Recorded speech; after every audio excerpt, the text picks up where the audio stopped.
আসসালামু আলাইকুম আপুরা, আজকে তোমাদের সাথে একটা প্যান্টের ডিজাইন শেয়ার করব। তো প্রথমেই প্যান্টের একদম পায়ের নিচে চলে আসো, পায়ের নিচ থেকে 1 ইঞ্চি লেন্থ রেখে একটা চিকন করে সেলাই দিয়ে নিবা, ঠিক আছে? তো এই দেখো, চিকন করে একটা সেলাই দিয়ে নিবা। তারপরে এই চিকন সেলাই থেকে আরও 1 ইঞ্চি লেন্থ রেখে আরও একটা চিকন করে সেলাই দিয়ে দিই। টোটাল 3টা সেলাই দেওয়া হয়ে গেলে তারপরে সেই সেলাই থেকে আরও 1 ইঞ্চি উপরে লেন্থ রেখে হচ্ছে 2টা লুপ বসাবা, ঠিক আছে? দেখো, আগে প্রথমে 3টা সেলাই দিয়ে নিই, তারপরে হচ্ছে লুপ বসাবো। 1 ইঞ্চি লেন্থ রেখে 2টা লুপ পাশাপাশি বসিয়ে নিবা। তো কাছ থেকে দেখলে মনে হয় তোমরা আরও ভালো বুঝতে পারবো, তো আমি কাছ থেকে দেখানোর চেষ্টা করছি। দেখো, কাছ থেকে দেখো, 2টা লুপ পাশাপাশি বসাবা। হ্যাঁ, 2টা লুপ পাশাপাশি বসিয়ে তারপরে দেখো আমি কি করি, 2টা লুপ পাশাপাশি বসালাম।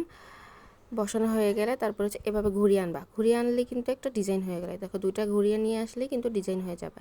এই দেখো, চোখ দিয়ে দেখে নাও, চোখ দিয়ে দেখলেই কিন্তু ভালোভাবে বুঝতে পারবা বলার চাইতে।